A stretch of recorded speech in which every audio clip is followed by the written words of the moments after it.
C'est une polémique qui a émergé à la suite d'une intervention publique de l'ancien président ivoirien Laurent Gbagbo et est très vite devenu un prétexte pour simplifier radicalement l'histoire récente de l'Afrique de l'Ouest, voire pour la réviser insidieusement, avec pour but ultime de fabriquer un nouvel Alassane Ouattara transformé en saint de la politique, n'ayant absolument aucun lien avec l'avènement de la rébellion armée qui lui a précisément permis de prendre et d'exercer le pouvoir. Écoutons les propos de Laurent Gbagbo qui servent aujourd'hui de prétexte à la réécriture de l'histoire récente.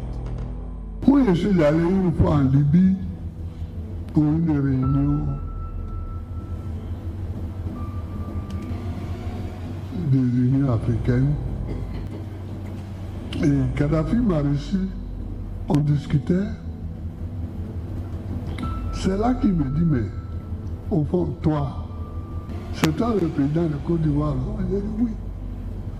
Il dit, mais quand je t'écoute parler là, je vois qu'on m'a trompé, qu'on m'a induit en erreur. Je dis, comment ça? Il dit, on m'a dit que tu n'aimes pas les musulmans. Je dis, mais ma femme qui est dans l'autre salle, avec qui je suis venu là, elle est musulmane.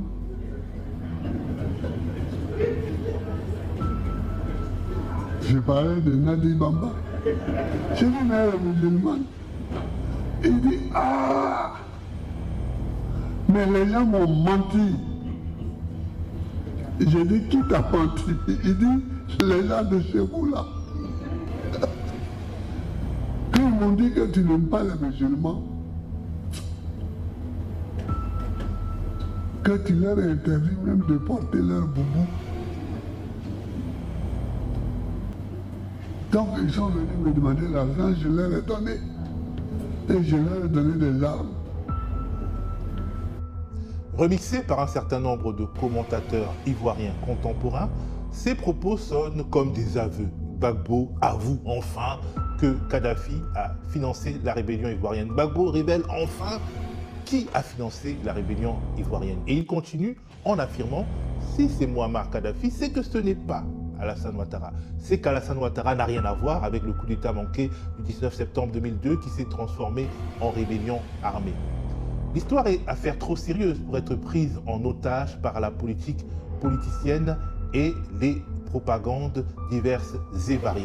La Côte d'Ivoire a connu une guerre civile, une rébellion meurtrière qui a fini par conquérir Abidjan sous l'ombrelle protectrice des militaires français le 11 avril 2011. Si les politiques africains se préoccupent un peu plus de l'écriture de l'histoire de leur propre peuple, il y aurait eu en Côte d'Ivoire une vraie commission vérité et réconciliation, des centaines de témoins, des dizaines d'enquêteurs professionnels, des colloques et des ouvrages pour établir scientifiquement ce qui s'est vraiment passé dans les moindres détails. Pas pour accabler ou dédouaner les acteurs, mais pour comprendre et éviter de reproduire les erreurs du passé.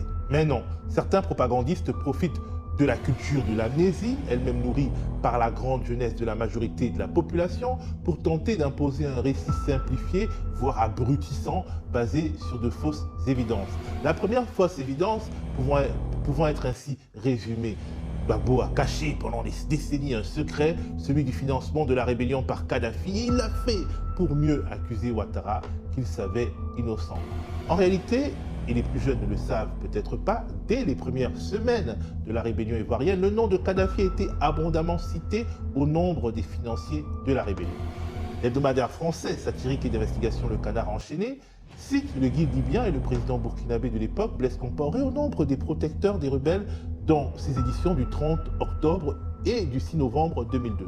Toujours le 6 novembre 2002, un article de RFI.fr dont le titre est « Côte d'Ivoire, Kadhafi, le pompier pyromane » note que le guide libyen est soupçonné de plus en plus d'avoir financé la rébellion via son allié de toujours, Blaise Compaoré. Je cite, j'ai trouvé aussi un article de Notre Voix, le quotidien donc, du FPI, daté du 18 mars 2003, s'inquiétant, et je cite, de la présence suspecte de Kadhafi et du clan des rebelles au Mali et s'interrogeant Que se trame-t-il contre la Côte d'Ivoire?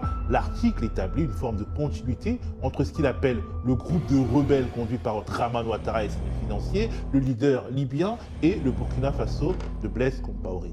Dans l'esprit du journal du FPI d'alors, il n'y a absolument aucune contradiction entre les affirmations selon lesquelles Alassane Ouattara et Mouammar Kadhafi soutiennent le PDC. Quand Gbagbo et Kadhafi se réconcilient progressivement à partir de 2004, il est clair pour tous que le premier a longtemps considéré le second comme un de ses déstabilisateurs. Que pouvait-on lire par exemple dans un article de RFI lors de la première visite de Mouammar Kadhafi à Abidjan? Je cite cet article. C'est avec son costume de grand promoteur des États-Unis d'Afrique qu'il a atterri à Abidjan, mais l'image de Mouammar Kadhafi, accueilli à bras ouverts par Laurent Gbagbo, peut surprendre. Au début de la crise, le guide libyen faisait en effet figure de bête noire du régime.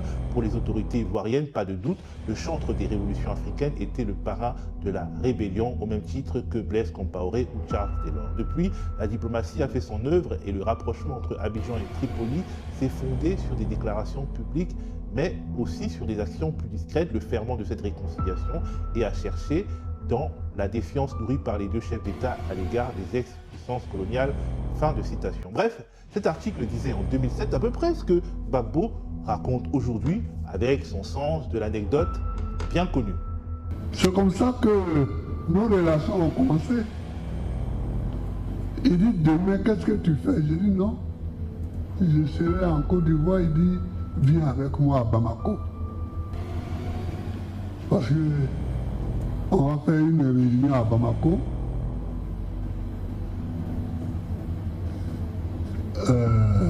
La Libye sera, mais viens, je vais aller leur parler. Parce qu'ils sont là-bas.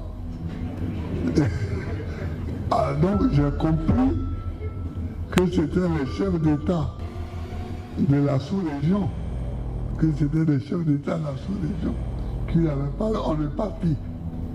Mais